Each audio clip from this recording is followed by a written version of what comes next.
Israel, siguro kampante sila. Basta asinti na tanong lugar, di makalapos ang ilang mga bala o di makalapos ang ilang mga bumba dari sa to. Kung kailangan sila mulitik, automatic mga igsoon, tiraw lang dito sa ibaw, dito na mubuto mga igsoon. But during after pila ka days mga igsoon, na-adyo'y milapos nga mga rocket mga igsoon sa lugar sa Israel. Before that mga igsoon, nagpalupal ang Israel ang rocket. Bawas ang Gaza mga igsoon, nagpinasdanan na sa bingon ang report mga igsoon, karuran ay tabo nga taas ang grabe kag kubot or grabe ang kubot nga nitabo sa ilang mga igsoon na sige ni sila gaway mga igsoon pa sa una. Mala nga karon mga igsoon ang tao nangatod na. Muna mayingon si Presidente Duterte mga igsoon, tanawan ninyo. Mga upgraded pagay na ilang mga hinigiban. Pero tanawa dagan pa kayo mga damage. Kita pa ka, magsumisugta. Sumisugta sa China, mga igsoon. Amen. Dagan mga hinigiban ng China. Ang Pilipinas kung saan tayo nasa ako, mga igsoon mga ngayon sa Duterte nga. Amigo, sa nato sila. Dita rinso, dita gubat. Kung mangita tagubat, usa lang takapitik sa ilahang mga hinigiban. Pulbos tatang tanan. Amen. Muna nga nag-uul mga igsoon ang mga katawhan karon sa naitabo mga igsoon sa lugar sa Israel sa Pilipinas. So, yung balita ni tatay nga, bumbahan ang Pilipinas at mga igsoon. Tungkol kaya ang Pilipinas, usan ni mga igsoon na nag-stand yun sa Israel. Amen. Ang Pilipinas, mga igsoon po, according sa history, mga igsoon, ang Pilipinas samtang gigubat na ang Israel, mga igsoon, ang Pilipinas, usan sa misagong sa mga Israelites. Nagpapuyo ka mga igsoon sa mga Israel, dili sa itong nasod, sa itong gigubat sila mga igsoon. Hinungdan na, naibawan sa mga kontra mga igsoon, na naata sa ilang nag-stand ka mga igsoon sa Israel. Muna nga, nagplano sila nga, pumbahan sa ta. Amen, ang mga tao, goal karon mga igsoon. Amen, nakita sila o dapit mga igsoon, diin sila safety mga igsoon. Bisan pa ang mga sundalo mga igsoon, kung imong tanawang panahon sa gubat, una nilang pangitaw ng ilang safety nga dapit. Kaya kung na sila sa lugar o kuyaw nga dapit mga igsoon, anytime pwede silang maigo sa mga bala o anytime pwede silang mamatay mga igsoon. Wala una nilang puntarya, pangitaw na to, tiintanin mo kung pwesto o butira sa akong kaway. Kristo ano din ang nasakta, kinahanglan na to. Mangita tao, dapit mga igsoon. Hindi mo panahon, hindi nga gayon mga igsoon. Mangita tao, dapit, din safety na mga igsoon. Mangita tao, dapit, din hallelujah, makatagong na mga igsoon. O sa keepers mga igsoon, wala na ingingon, hallelujah, iyak ang taguan sa iyang mga kamota. Iyak ang taguan mga igsoon sa iyang bastay. Iyak ang taguan mga igsoon sa iyang mga kamota. Wala kang kasabota o sa imong sitwasyon. Wala kang kasabota o sa imong kaintang. Kaya mo ang taguan sa Ginoo sa iyang mga kamota. Kaya kang taguan sa Ginoo bisan pa sa iyang bastay. Research na isun, kung yung sabto ng mga mensahe, quiver, paslay, sa panapa mga igsoon, baslay kini mo na mo, magtira mga igsoon, ay doon sa lighter na mga igsoon. Baslay, araw, kung sa palayan, basta ka nang bagitod mga igsoon na mo na yung bitik, baslay, na ilang na mga igsoon, ay doon sa nana na diri. Baslay, gamay, pero may matago sa ako. Kung iyang bastay, matago sa ako. Pero ang iyang mga kumot matago sa ako. Ang iyang bastay, matago sa ako.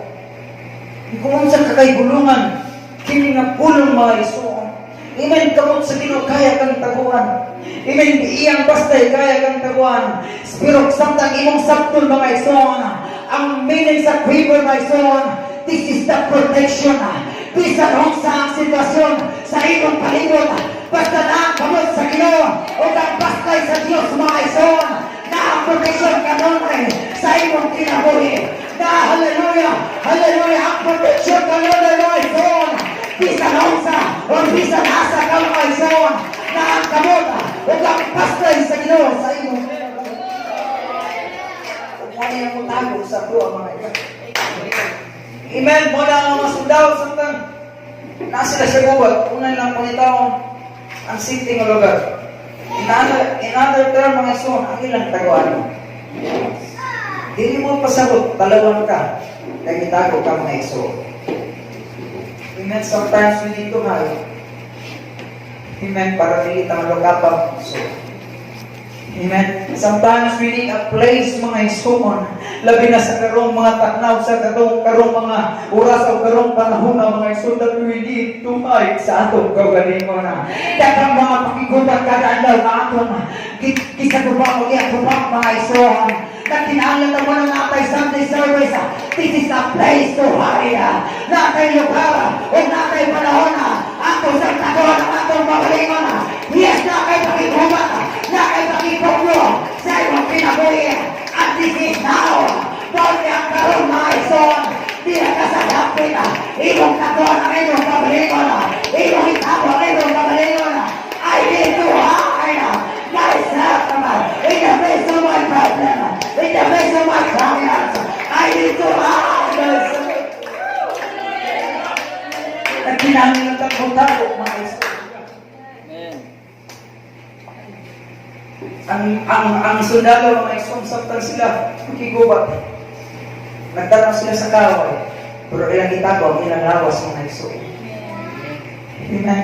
Ay ilang wipon mga igsoon, nakatutok na sa kaway, pero ilang secure mga igsoon ang ilang kaugalingon. Kung nagristuhanan ay doon pagkapoy-kapoy mga igsoon sa pagbalik-balik sa simpa ay pagkapoy-kapoy mga igsoon sa pagbalita, hallelujah, sa buhatong sa Ginoo, morning, hallelujah, ang panahon na dapat ang tago, kailangan na bulitago sa akong pagalingon, hallelujah, para maganakoy, bagong kusokan, maganakoy, bagong kalibay, maganakoy, bagong inspirasyon, kaysa pagpadayon mo, o hindi mo kagabutago, ikaw, how, pwede kang maiko, o mayutapa, sa iyong kakalaban sa inyo. Ito ka magkalantiya, pag-iitan kong masundalo, pag-iitan kong magkristohano na, kung dili ka may babutago mga igsoon, initan may babot na bala, sa iyong akta, o sa iyong lawas, ilang dili na ka magkabakon, o dili paghayon makalaban sa Ginoo, igsoon ko niya sa Ginoo, we are in the right place, that we need to hide, I need to hide, I need to hide, I need to hide. Akong itago, akong pagbatingo. Hallelujah. Hindi po po. Sa story mga igsoon ni Elijah, si Akab mga igsoon, si Jezebel, nag-after siya kinabuhi. Mga igsoon, magigamit si Elijah sa musgan, kaya napapagigitaw siya kung magpapinta sa kalayo. Ginagawa na niya mga igsoon ng kalayo, automatic. But this moment mga igsoon, nag-after si Jezebel o si Akab mga igsoon, sa iyang kinabuhi, patyon siya. Pero kung inubasa na Bible mga igsoon, si Akab si Elijah katapot. Di ba lumamasa yung tago mga igsoon? Hindi lang, Sidon. Sa Sidon siya katago mga igsoon. Kung naibaba mo mga igsoon, ilakaw siya gikan kang Jezebel, may tago siya gikan kang Akab o kang Jezebel mga igsoon. Niyato siya sa Sidon. May tago siya. Pero kung inubasa ang Sidon mga igsoon, mo na ang kaliwa ng Jezebel. Ang hari sa Sidon, ang amahan ni Jezebel. Pero dito siya katago. Kung yung tanaw mga igsoon, bisan asa mo tago si Elijah, walay safety alam kaniya. Walay safety alam sa kinabuhi. Bisan asa siya mo tago. Pero kung yung masama mga igsoon, kanulay siya naging istorya sa iyo. Taliwala ang mga igsoon sa ilang sitwasyon, nagkanagan siya mga igsoon, nanigamong siya tago. Walay safety ang iyang kinabuhi. Pero ingon na mga isang kanunay siya namati o sa isuko sa iyo. Marang ingon na ato sa babae tao. Imong sabtong mga iso ng story. Hallelujah. Tinisip niya kinabuhi ni Elijah. Pero naa siya lugar. Taliwala mga iso sa iyang sitwasyon. Naa siya lugar. Kaimutang sa Ginoo. O sa mga lugar. Tindaang presensya sa Ginoo. Wala yan pinakalindot. Na lugar ka natong Kristohanon. Ang presensya sa Ginoo. Dahil tuhain na litado. Ang atong kawalingon mga iso. Ang presensya sa Ginoo. Hindi ko makaingon mga iso na sa church. You are safe. Hantong dili mo ubatagan sensya sa Ginoo. Dili ka tutalin na sa church mga anak. That's why we need to the presence of God. Nagumuhod tayo dili sa atong taliwala. Wala kumplito. Nagpagtago na ito. Kumplito mga ison. Wala atong pagtago. Taliwala sa atong goma. Taliwala sa mga problema. Wala kumplito. Sa tagatay presensya sa Ginoo. Natama ison sa taon sa Ginoo. Kinagulat ka sa Ginoo.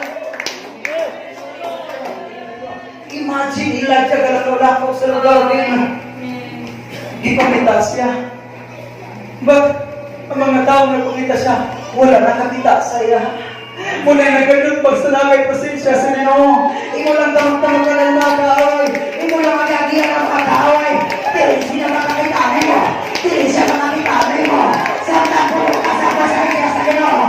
May hulong talaga. Hindi na kaulang ka mga isun. Hallelujah! Tayo na matubaan sa ibang tao. Sige, kalagulakaw siya mga isun. Din ang mga tao nagpangita sa iyang kinabuhi. Takyon siya mga isun.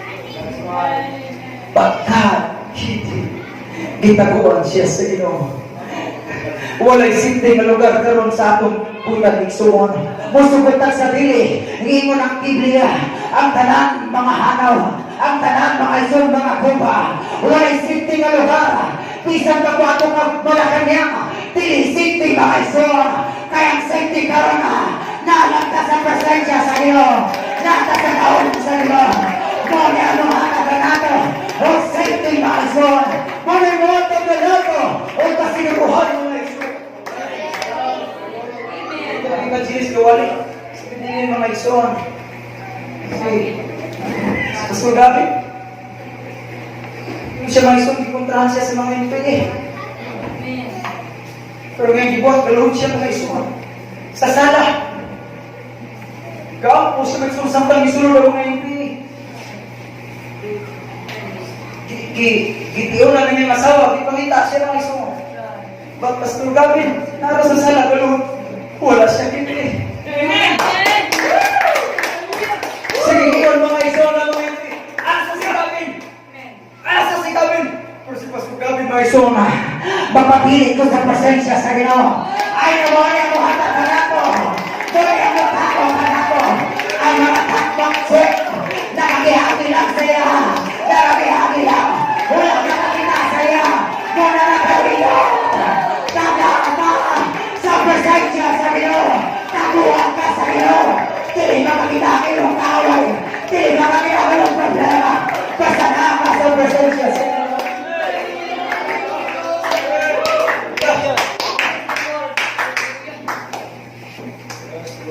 Amen. Panigarilog mga isuan. Prosay. Amen. Kontento lang ka mga isuan sa atong pagsimbang wala. Presensya sa Ginoo. O sa'y kontento lang ka, hindi ka mataguan na. Imong pride, dili ka mataguan na imong profesyon, dili ka mataguan na o sa inaanay mo, ang makatago lang imo, ang presensya sa Ginoo, ang kahon sa Ginoo, huwag magtago sa imong sitwasyon. Ibantay ko na ito, bumuhay ka Diyos sa lalim.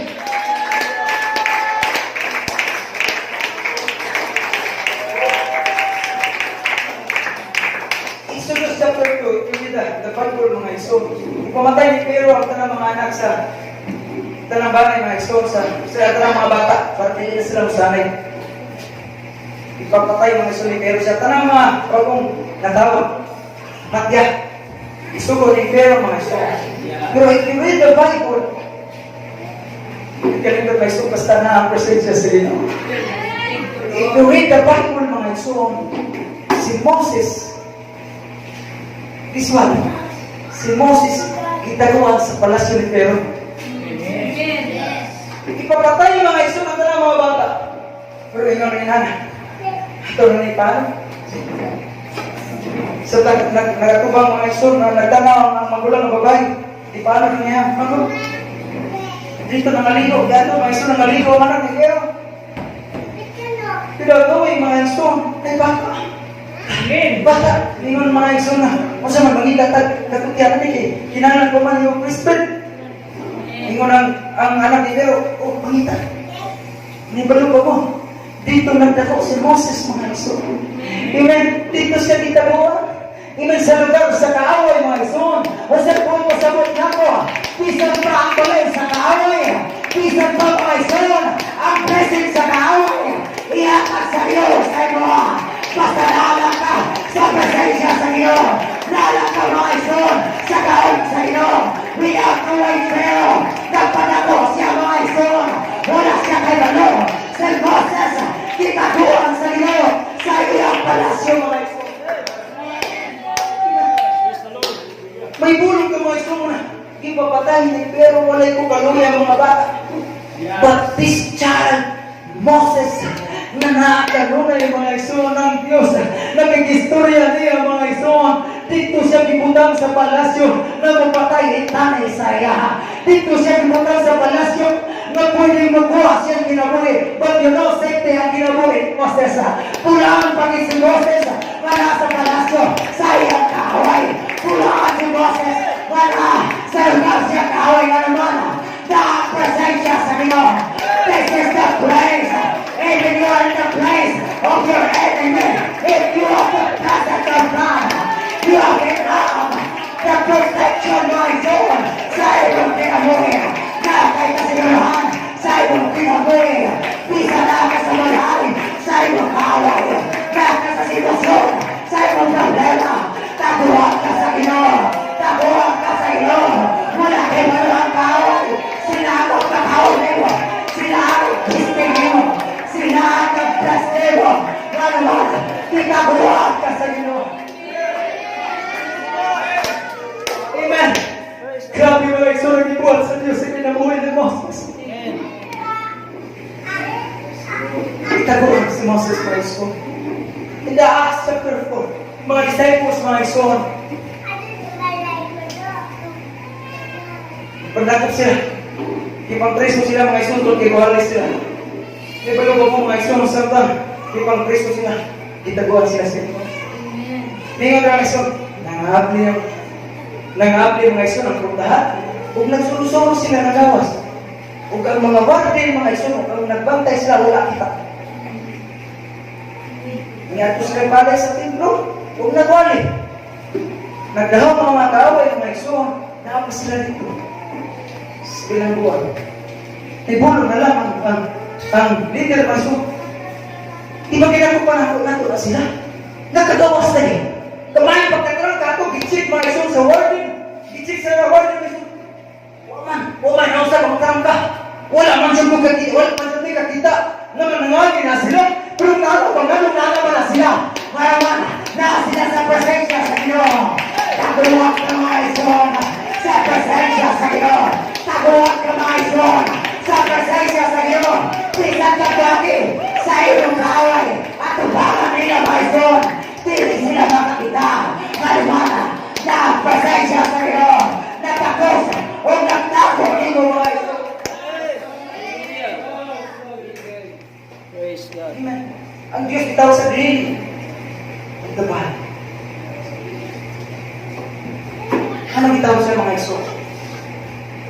Sa kadir o sa mga iso.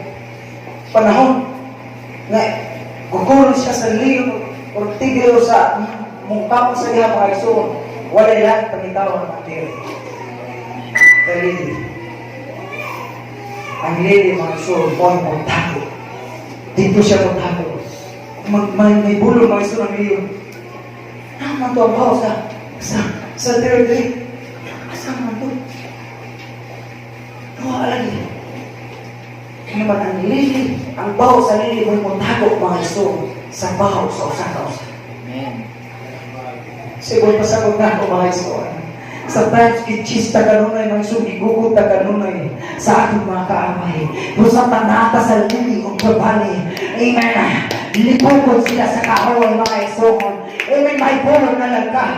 Hallelujah. Dili makakita ang kaaway sa iyo. Ikaw nakakita sa kaaway. Nakakita ka nila. Nakakili sila makakita sa iyo. Wala. Kitaguan ka sa kaaway sa iyo. Kitaguan ka sa presensya sa iyo. Ulong na mga iso niya ulimpod. Patay na kita natin. Dilibutan na ta. Dilibutan na ta sa kaaway. Patay ka ta natin. Pag na, iya po na yung ulipod, pinaabli yung mga mata. Pinundan mga iso, pag-abli sa mga mata, usa ka, nagtuyo ka mga kaaway, mas dagdag pa mga iso, ang mas magdalo sa Diyos na nagtuyo sa iya mga iso. Sagot na ito. Kung tanong mo gatuyo ang problema sa iyong kinabuhi, before that, nagatuyo mga iso ng protection sa iyong kinabuhi mga iso. Amen. Nagatuyo ng daan mga iso ng protection sa Diyos. Sa iyong liwi, sometimes, usay ng God dito ka sa mga nagtanaw sa atong problema, sa atong kaaway. Before that, wala niyo sa daawa. Ang protection sa iyo. Ang ibulang buhay.